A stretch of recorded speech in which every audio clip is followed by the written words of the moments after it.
Senhoras e senhores. Sejam bem-vindos. Nossa viagem começa agora. E fala família, tudo bem com vocês? Hoje o Podcota vai ser bem direto. Estamos recebendo aqui uma pessoa que entende muito de direito da família. Muito obrigado, Suelen, por estar aqui comigo. É uma grande honra ter você aqui hoje. O prazer é todo meu. Então vamos lá. Ela entende direito da família, ela é referência quando o assunto é pensão alimentícia, guarda compartilhada. E ela que entende muito de direito da família, ela é referência quando o assunto é pensão alimentícia, guarda compartilhada e os desafios jurídicos da adolescência. Com vocês, a advogada Suelen Paulino. Muito obrigada novamente por estar aqui Obrigada comigo. a você pelo convite, foi você maravilhoso. Espero contribuir bastante aqui pra vocês hoje. Fofinha. E antes de começar, eu quero agradecer a Mansão dos Nobres e indicar a vocês um espaço perfeito para o seu evento. Vamos rodar o vídeo, produção!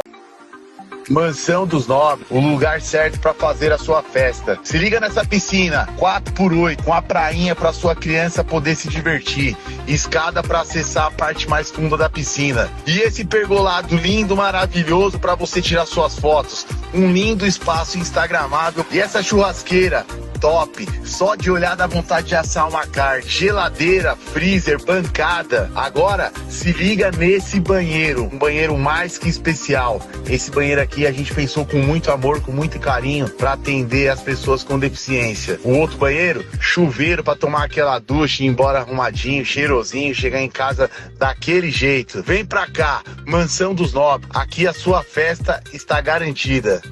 Vamos que vamos, que vamos, que hoje é dia de curtir com os parça. Tem o dia certo da semana que ela não embasa. Vamos que vamos, que a feijuca já tá na medida.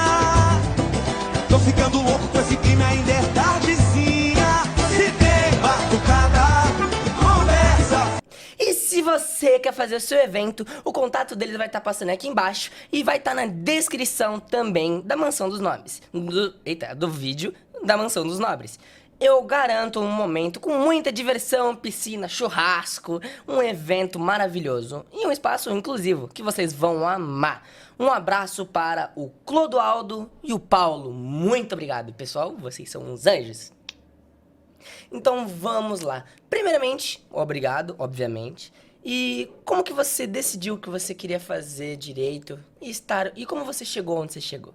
Bom, vamos lá. Isso daí começou quando eu tava no técnico de logística. Eu fazia um técnico de logística, nada a ver com direito. E lá tinha uma única matéria de direito tributário, que foi quando eu comecei a me apaixonar e me envolver com o assunto de direito, né? Foi quando eu terminei o técnico, eu já estava no segundo ano do ensino médio. E aí eu decidi que eu iria fazer direito por conta dessa única matéria. Nossa. Pois é. E hoje eu odeio direito tributário, não faço. Não é uma matéria que eu não tenho facilidade. Mas foi o que me fez se apaixonar pelo direito. Então, eu comecei a atuar, a desbravar esse mundo. Entrei na faculdade, na universidade. Fiz ali todos os anos bonitinho. Me dediquei. Sempre foi uma coisa que eu me apaixonei. Me apaixonei durante o curso mesmo. Não foi uma coisa que eu sempre quis. Então, não é uma coisa que eu falava desde sempre que eu queria fazer. Foi uma coisa que eu construí durante o percurso, né? Fiz a minha graduação, me especializei em Direito da Mulher, então eu sou pós-graduada em Direito da Mulher também. Saí da faculdade, entrei no escritório de advocacia, trabalhei durante os 5 anos fazendo estágios também na área. E quando eu saí, entrei no escritório, que foi para mim foi mais uma escola do que um trabalho. Então, ali eu aprendi tudo a minha carga que eu trago hoje, que é muito ampla, devido a essa atuação nesse escritório. Saí de lá com uma carga muito grande. Trabalhei apenas 1 ano, mas foi como se fosse 4, 5, 6 anos de atividade. E saindo de lá, abri um meio escritório. Então, tenho minha atuação, já tenho um escritório na cidade de Ribeirão Pires hoje. Atuo na área de direito criminal e de direito da família, que é hoje onde é a minha maior atuação, né? E minha maior vocação. Então, foi disso. Foi essa paixão que surgiu aí quando eu estava no meu segundo ano da faculdade. Da faculdade não, do curso tecnólogo. Cara, e que interessante. Não é a primeira pessoa que me fala isso, que tava fazendo, sei lá, um curso para X, e aí no curso tem uma matéria de Y, E aí essa pessoa se apaixona por o Y. É muito Até engraçado então, eu isso, nem né? sabia o que eu ia fazer da minha vida. Era o que me mais preocupava. Não sei se hoje você já tem o que você ia Sim. fazer, mas eu não tinha noção do que eu ia exercer na minha vida. Eu falava, meu Deus, o que que eu quero fazer? A princípio era medicina, mas na época, né, era uma coisa bem mais difícil do que hoje, né? Então, eu tirei já da mente. E aí foi quando eu entrei no curso de logística, porque eu falei, vou fazer alguma coisa para ver que eu me identifico. E achei aí o assunto que era da Universidade de Direito. Falei, vamos nela. Me apaixonei. O pessoal me pergunta, o que que você quer ser quando crescer? Eu falei, Não, eu já sou. Mas eu Eu já não preciso, não preciso crescer pra ser o que eu quero ser. Falou, eu já tô atuando, meu Já amor. tô, faz algo. Eu já posso. Cara, eu digo que quando eu fizer 18 anos, eu já vou poder me aposentar, porque hoje eu já tenho 10 anos de carreira. 10 anos já? Sim! Meu Deus! Hoje eu já tenho 10 anos de carreira. Meu Deus, é muito tempo de carreira. Eu não tenho isso ainda. Olha, Você vê, né? E. Caraca, agora que eu agora parei você de parou pra pensar, né? Você falou, meu Deus, como- tem não, 10 eu anos sempre de faço essa carreira. piada, eu sempre faço isso como piada, mas eu nunca tinha realmente parado pra pensar. 10 anos eu de trabalho. hoje já tenho 10 anos de viu? carreira, né? É, isso que é bom. E o que mais te inspira no direito e quem foi a sua maior referência? Olha, vou ser bem sincera, eu não tive uma referência, assim, porque eu sou uma pessoa que eu me embaso muito em mim mesma. Então, se eu falar que eu tenho uma referência, assim, propriamente dita, eu não tenho. Não tive, na verdade. Eu me dediquei ao mundão, então foi ali que eu me encontrei mesmo. Minha referência hoje sou eu. Então, aonde eu vou, o que que eu faço é em prol de mim mesma. Então, para eu falar que eu me inspirei em alguém, é muito difícil, porque, pra você ter uma noção, né, de um modo geral, assim, eu não tenho nem cantor favorito, não tenho banda favorita, não tenho nada desse negócio favorito, que eu não fico muito em cima de algo. Eu tento dedicar essa energia em mim, entendeu? E é o que eu faço. Então, hoje em dia, não tenho uma inspiração jurídica, para ser bem sincera. Eu tenho ali algumas pessoas que a gente acaba buscando, algumas inspirações, lógico, que acaba vendo, né, o potencial daquela pessoa, vendo o que ela faz. Você fala, bom, é esse caminho que eu quero trilhar. E aí você vai trazendo isso para o seu mundo, para o seu campo, né, de vida. Então, é o que eu busquei fazer, é o que eu faço hoje em dia. Então, eu busco essas inspirações para construir a minha, de propriamente dita, né, nesse caso. E a outra pergunta foi O que mais te inspira no direito? que me inspira no direito é a justiça. Eu acho que eu sou uma pessoa muito justa. Eu gosto daquilo que é certo, do que é justo. Então, não importa se o justo ele não seja bom para todo mundo, mas se ele é justo, ele tá certo. Entende? Entendi. Se você é pelo certo. É. Você é o certo pelo certo. O certo pelo certo. Então, não que eu concorde, às vezes eu não concordo, mas se é aquilo, é o certo, é aquilo que a gente vai fazer. Entendeu? Faz sentido. E aqui, você fez direito. Como que. É difícil fazer direito porque, assim, ok, além de você estudar um monte de leis, eu não faço a mínima ideia o que você... Porque a gente tem uma ideia, por exemplo, quando você faz engenharia, você aprende sobre engenharia, prédios, cálculos matemáticos. Em medicina, você aprende biologia pra caramba, essas coisas. E Corpo o que humano, você anatomia. aprende numa faculdade de direito? Olha, o primeiro ano ele é bem construtivo, ele é uma base, né, que vai te dar um norte sem parte legal, propriamente dita. É um norte de filosofia, sociologia, você ali tem também a parte de economia, então temos ali a parte de psicologia, então é uma base bem ali, bem... Estável. Uma parte bem... não propriamente dita da lei, né? Onde você vai começar a se calçar. Depois dos próximos 4 anos é onde você vai ter ali o conhecimento técnico jurídico, que vai ser, então, ali as aulas que você vai começar a ter com direito de família, direito do trabalho, empresarial, você vê tudo, previdenciário. E aí vai ser onde você vai pegando o seu campo de atuação, sua maior facilidade, a sua maior... a forma onde você consegue mais se identificar, onde você tem uma facilidade maior de lidar com aquele assunto e onde você se identifica, né, propriamente dito. Então, é na faculdade mesmo, mas em todo o percurso, a base ela vem no primeiro ano e os próximos 4 anos é onde você vai ter todos os assuntos. Para ser bem sincera, da faculdade você não sai pronto para advogar. Mentira. Você não sabe como protocola um processo, você não sabe como que funcionam ali os sistemas. Isso a faculdade não ensina. Você aprende a advogar na vida real. A vida real, a prática, é a sua escola. Então, infelizmente, hoje, pelo menos assim, eu não tenho conhecimento nem na minha faculdade, onde eu estudei, né? Em outras universidades também, de alguns colegas que eu conheço, elas não preparam você para a vida, pro advogado, para ser atuante. Ela te prepara para o conhecimento técnico, agora para a prática tá muito longe de ter, entendeu? Então, infelizmente, você ainda sai meio desnorteado e você sai buscando entender o que você vai fazer. Então, por isso, muitas pessoas que saem da universidade, ali, se formam, passam na OAB, são advogados, ainda não sabem nem por onde começar. Caraca. Justamente porque elas ainda não têm ali a experiência da atuação, não sabe como protocola, não sabe como que faz um endereçamento, não sabe como faz uma petição inicial, o que vai ter naquela petição inicial. Essas coisas, elas são um pouco mais na prática. Então, por isso que eu indico fazer bastante prática mesmo ali, né? Cursos, estágios, para você ter esse conhecimento. Entendi. E você, como advogada hoje, você acha que as redes sociais, a internet, mesmo você, não digo que é o seu caso, mesmo você sendo um ótimo advogado, se você não tiver uma boa rede social, você pode acabar se perdendo nesse meio? Esse campo da rede social, ele é bem interessante, né? Eu conheço alguns advogados que eles postam algumas coisas que, ou aliás, levam uma vida da qual ela é mais voltada para o marketing do que para o jurídico. Então, às vezes, se você, na visão de um advogado, quando um advogado vê algumas postagens, ele nota que aquele advogado nem propriamente dito não pode ser, aliás, aparentemente não é um advogado... Sério? Era assim, na verdade, um advogado, não digo bom, né? Mas o tão bom quanto ele aparenta ser. Entendeu? Mas hoje em dia... O marketing ele é melhor do que a própria técnica. Então, é isso que dá pra ver. Aí, às vezes, ele posta algum conteúdo jurídico e você fala... Ixi...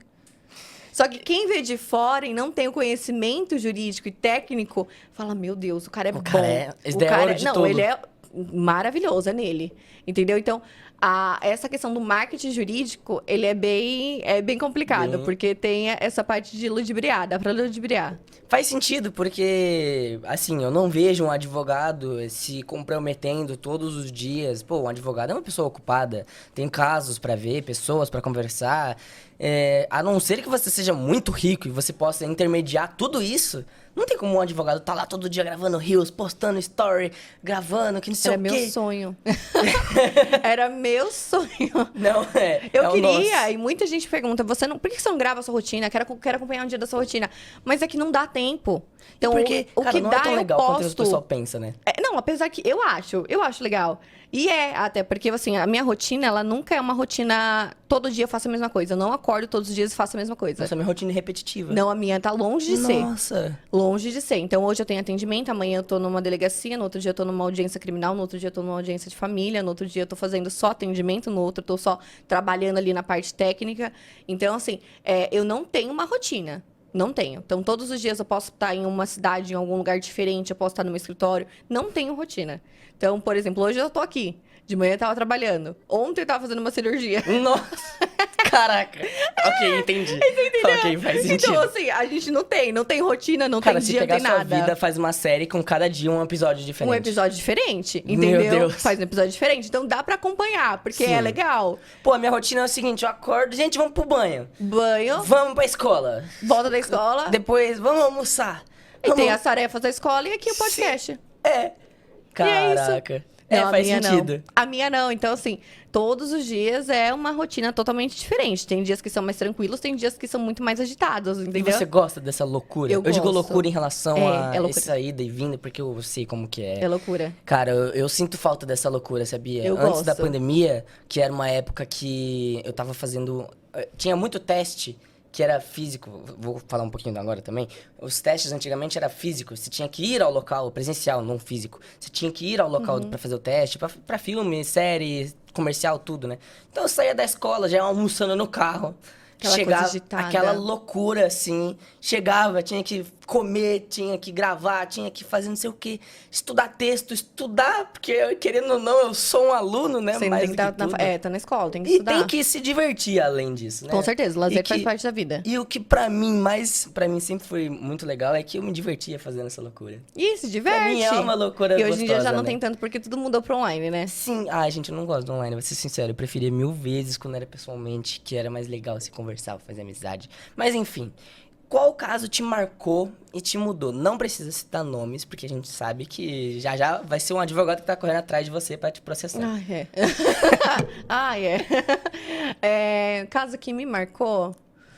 Ai, tem bastante. Que alguns casos, assim, que são pessoas que passam na nossa vida que a gente começa a enxergar a vida de outra forma, né? São pessoas simples que acabam enfrentando casos que não eram para enfrentar, mas eu acho que foi um mais polêmico para mim. Que, inclusive, até me acarretou até um processo disso daí. Sério? Me processaram. Ô, louco. Por conta de uma postagem que eu tinha feito, né? Mas foi um caso de uma avó que ela foi acusada de ter abusado da neta. Ela não tinha abusado, era um assunto de família que havia acontecido, né? Então, a mãe da criança, ela tentou afastar a criança do pai, do genitor, e, consequentemente, acabou envolvendo a avó. E aí, acabou fazendo essa denúncia. Então, essa denúncia, ela começou a ser acusada desse fato. E aí, a senhora me contratou, tudo, para eu fazer a defesa dela. Ela sofreu um abalo psíquico muito grande. Então, assim, a vida dela, a partir daquele Tadinha. momento até hoje, ela é totalmente... É difícil, né? Porque é uma avó, né? Integridade física, moral, psicológica dela, todo isso daí, tudo foi abalado. Então, aquilo me causou bastante... a questão do ser injusto, né? Então, mas graças a Deus eu consegui provar a inocência dela. Então, o caso ele foi arquivado. Foi provada a inocência, mas acabou me marcando, sim. Foi um caso um dos casos que mais me marcaram até hoje, pra ser bem sincera. Mas, caraca, é pesado, né, falar sobre isso, porque... Coitadinha da vovó, né? Coitada Foi mesmo. envolvida num assunto que não era nada a ver. Pra afastar a menor do pai, e acabou envolvendo ali outras questões que Caraca. realmente não tinha nada a ver. Cara, só foi a gente comentar de bater no microfone que eu já bati Eu umas também 3 bati. vezes. Desculpa, Vitor. Desculpa, Vitor. E... Tadinho dele, coitado. Desculpa. E outra coisa, você acha que hoje em dia, por questão do politicamente correto, o pessoal tá envolvendo muito mais os advogados, o pessoal... Cara, como que eu explico isso? Às vezes eu tenho essa dificuldade de querer... Eu sei o que eu tô pensando, mas eu não consigo falar. Não, é só de tentar, eu vou tentar. Tipo assim, hoje o pessoal não pode fazer uma brincadeira que já fala, eu vou te processar, eu me senti ofendido. Ai, que não sei o que, eu vou te O processar. judiciário virou uma máquina de dano moral. Você acha que hoje em dia Péssimo. mudou bastante em relação a antigamente? Com certeza. Hoje em dia, qualquer coisa a pessoa quer processar. Não, é aquele termo que eles usam, né? Coloca no pau, não sei o quê. Tá nem aí, vai. E vai. E vai. Mas não é assim que as coisas funcionam, né? Tudo... A gente tá girando uma máquina. O judiciário, ele é uma máquina. E não é só uma pessoa, né? Então, são servidores públicos, advogado, Ministério Público, juiz. Tem muita gente por trás ali do judiciário. O judiciário, ele não é feito para poder lidar com picuinhas do dia a dia. Ele é feito para lidar com coisas sérias, com causas que realmente demandam a atenção do judiciário, demanda ali uma decisão judiciária, que às vezes não é o caso. Então, por diversas vezes ali é colocado assuntos em pauta que não deveriam estar, por picuinha, por falta de noção mesmo, às vezes quer provocar, então acabam usando ali de step o próprio judiciário para fazer esse tipo de coisa. Deus. Acontece. Mas aqui entre nós, cá entre nós, Cá entre nós. qual foi o cliente, não precisa citar nomes, qual foi o cliente mais, digo, absurdo em relação de causa que você já olhou e falou, cara, como... Meu Deus, sabe? Que chegou em você. Mais absurda, assim, que, tipo, não daria pra processar? Em nenhum jeito, de nenhuma forma. Ai, difícil pensar em um só, viu? Porque tem vários. A gente dispensa, é com rotina, a gente dispensa. Aham. Mas pode contar alguns pra nós, à Hoje vontade. mesmo acontece, tipo assim, querendo processar porque... essa semana, até uma menina tinha me procurado para processar a empresa que ela trabalhava, porque o patrão dela tinha descontado um dia dela, porque ela estava de atestado médico, ela tinha levado atestado médico. Claro que está errado, que não deveria, mas ela queria processar e ia pedir a rescisão do lugar. 3 meses de trabalho, querendo pedir a rescisão do ambiente de trabalho por conta de um dia descontado. Não vou pegar. Não vou. E qual é o seu critério hoje pra pegar um caso ou não? Ou é só unites? É brincadeira. Não, assim, a gente vê se tem ali possibilidade jurídica. né? Que nem eu falei, não dá, o judiciário, eles pensam que é uma máquina, então a gente vê se há uma possibilidade jurídica, né? Também eu gosto de explicar bastante para o meu cliente as chances, né, de ganho ou não, até porque não adianta você encontrar um advogado que vai te dar a causa ganha, porque isso não existe, não tem como a gente definir o que é causa ganha e o que não é, mas ali a gente tem uma probabilidade, né? Porque a gente tem uma noção de causas do mesmo sentido, de se elas são ou não frutíferas, né? Mas existem ali assuntos que realmente não tem como. Então, a gente faz um filtro, verifica se aquela demanda ela vai ser produtiva ou não, se a pessoa está com a documentação cabível, porque às vezes quer processar, não tem testemunha, não tem provas, não tem nada, não tem como entrar com uma ação nesse sentido, Tem né? uma palavra contra a outra. Isso. Então, assim, é fazer um filtro. Eu gosto de filtrar bastante, eu gosto de conversar, entender bem a situação, entender bem o caso, ver se a pessoa tem ali a documentação necessária, e aí eu ingresso com a ação. Caso contrário, eu não... prefiro não perder tempo, e nem o meu tempo, nem o tempo da própria pessoa, entendeu? Entendi. Porque demandas judiciais, elas são morosas, elas são demoradas. Não adianta falar que é do dia pra noite, porque não é. Então, a partir do momento que você decide entrar com uma ação judicial, você vai ter que entender que é você e muitas outras pessoas que ingressaram. Então, o judiciário ele não vai ali trabalhar no seu processo todos os dias. Isso não vai acontecer. Tem processos que ficam parados por meses. Né? Menos. Entendeu? Então é isso que a gente tem que entender. Se a pessoa estiver preparada para isso, para estar esperando ali uma decisão judicial, tudo certinho, e tá com a documentação pertinente, ajustada, tudo certinho, cabe entrar. Assim, caso contrário, eu acredito que não. Faz sentido hoje em dia, né? E vamos entrar para um assunto um pouquinho mais, assim, complicado, digamos assim. Pagar pensão é obrigação apenas do pai? Quem paga pensão manda? Como que é? Olha, a obrigação não é do pai, a obrigação é de quem não está com o filho, né? Então, quem está com a tutela do filho é aquela pessoa que não vai pagar a pensão. Então, vamos supor que o menor decide ficar com o genitor, que é o pai, né? A mãe teria que pagar a pensão alimentícia. Não é a regra o pai que paga a pensão alimentícia. A regra é quem paga é quem não está com a criança. Até porque ali quem vai estar no dia a dia com o menor, que vai satisfazer as obrigações, né? Que vai cuidar de vestimenta, água, luz, telefone, internet, tudo ali da criança, é aquele que está com a tutela. Então, quem está com a tutela recebe a pensão alimentícia, seja o pai, seja a mãe, seja a avó. Então, quem está com a guarda definitiva da criança recebe a pensão alimentícia, entendeu? E é a criança que escolhe com quem ela vai ficar? Não, Como que é? é o melhor interesse da criança. Quem escolhe ali se tratando de do judiciário, vai ser o Ministério Público, o juiz e as partes que vão ali mostrar quem está com mais aptidão de cuidar daquela criança. Então, nem sempre quem quer ficar com a guarda vai ficar. Às vezes, a situação daquela pessoa, ela não comporta. Então, vamos supor, um pai que queira ficar com a criança, só que ele trabalha todos os dias durante o dia e a noite. Já a mãe não. A mãe, ela trabalha meio período e tem mais tempo para ficar com a criança, mais tempo de levar numa escola, no médico, de cuidar. E as condições financeiras são iguais ali, dá para poder manter. Então, o judiciário ele vai preservar o melhor interesse do menor. Né? Então, aonde ele conseguir ter uma tutela melhor, ele estar mais resguardado, é onde a criança vai ser priorizada a ficar. Entendi. E pensão, é só dinheiro ou inclui outros gastos? A pensão, ela é paga ali em percentual. Então, ela pode ser paga em percentual do salário mínimo, em caso de a pessoa que ela é autônoma ou não tem vínculo empregatício, ou direto da folha de pagamento, que é quando a pessoa tem vínculo empregatício.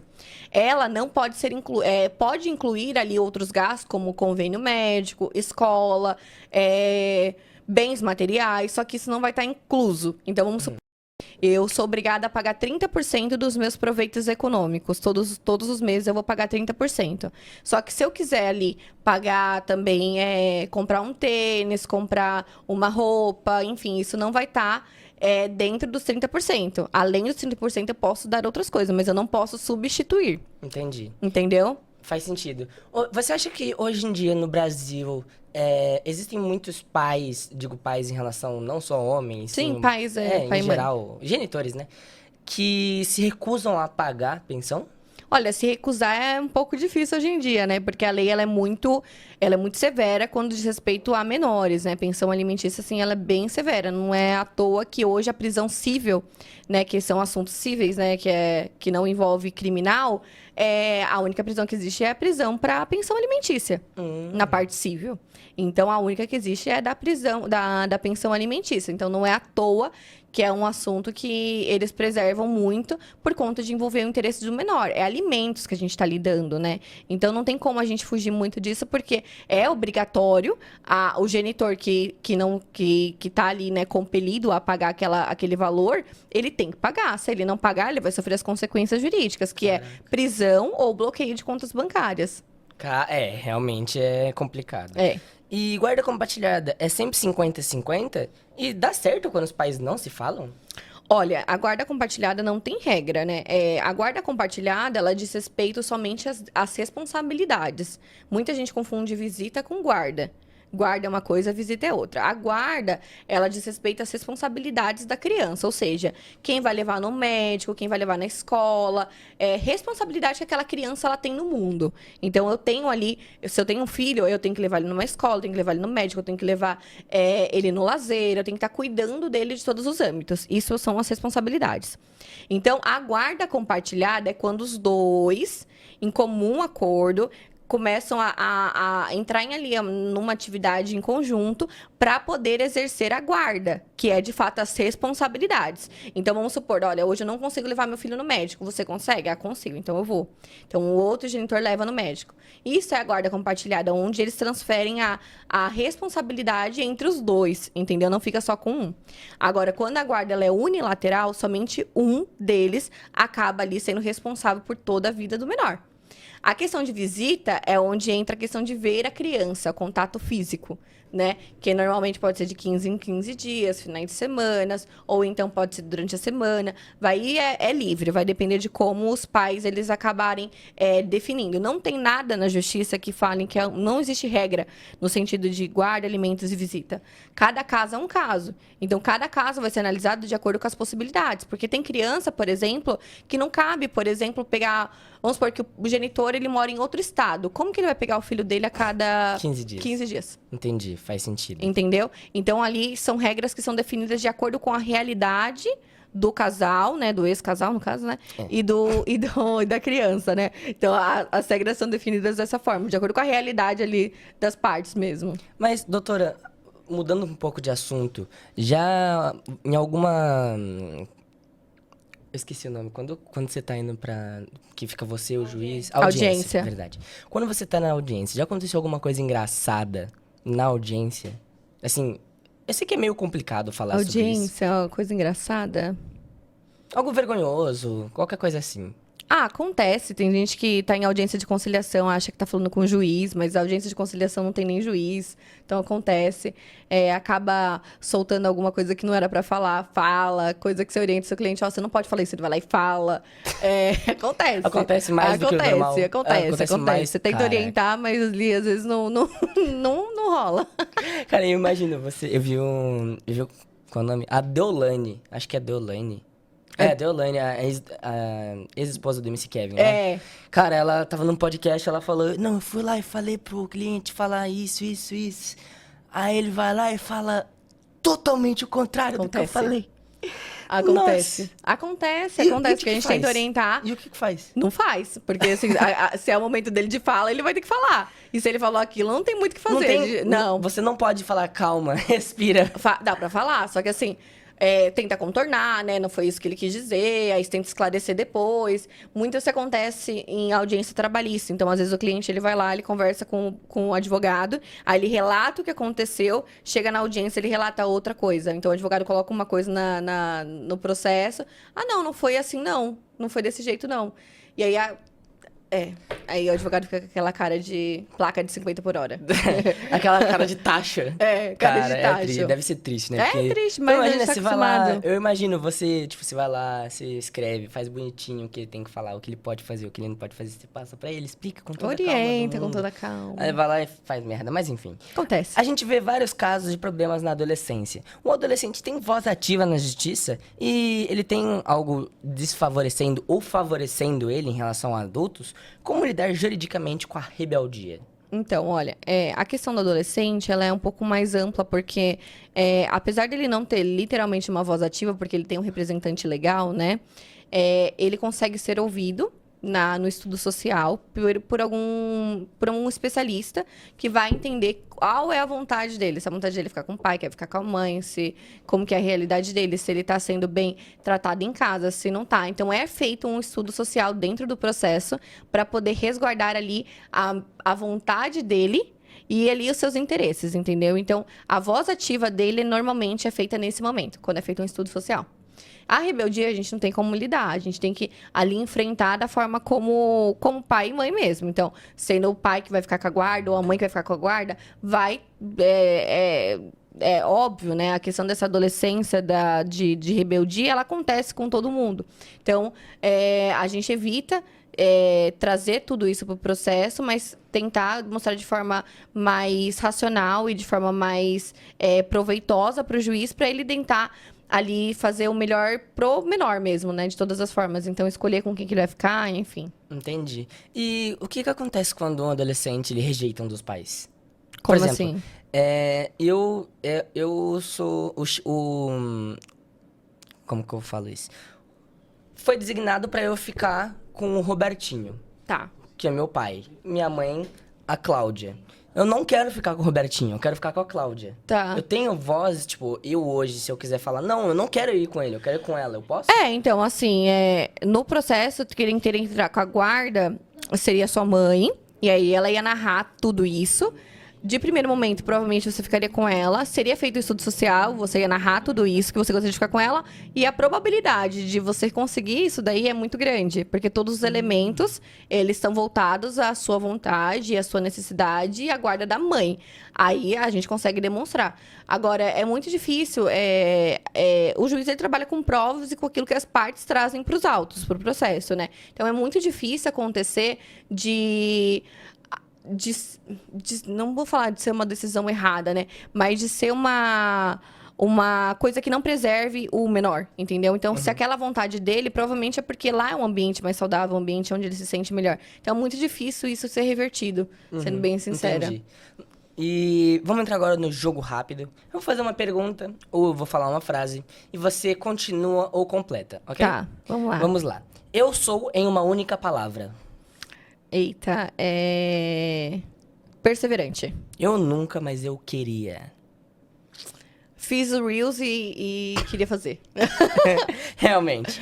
Se você tivesse 5 minutos pra pedir perdão pra alguém, quem seria? Nossa, perdão. Eu acho que eu não tenho ninguém hoje, porque eu sou uma pessoa que eu sou muito esclarecida Processa e eu todo mundo, perco. Brinca. E eu peço, sabe? Eu não tenho problema com ninguém hoje em dia, de verdade. Se você me perguntar se eu tenho inimigos, alguém assim, eu não tenho. Então, Eu queria ser assim. não tenho, eu sou esclarecida. Sabe aquele príncipe da Rapunzel?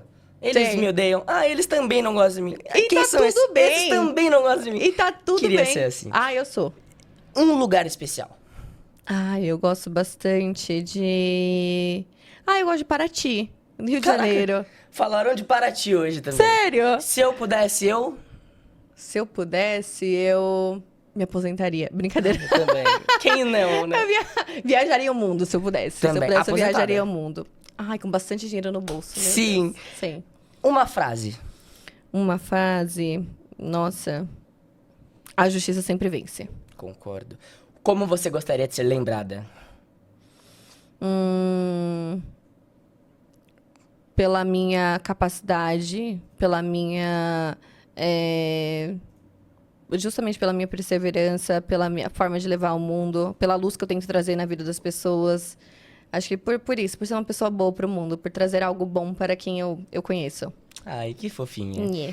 E se você pudesse falar alguma coisa pra você, lá do passado, que tava começando no 2º ano do ensino médio, o que você falaria? Confia que vai dar muito certo.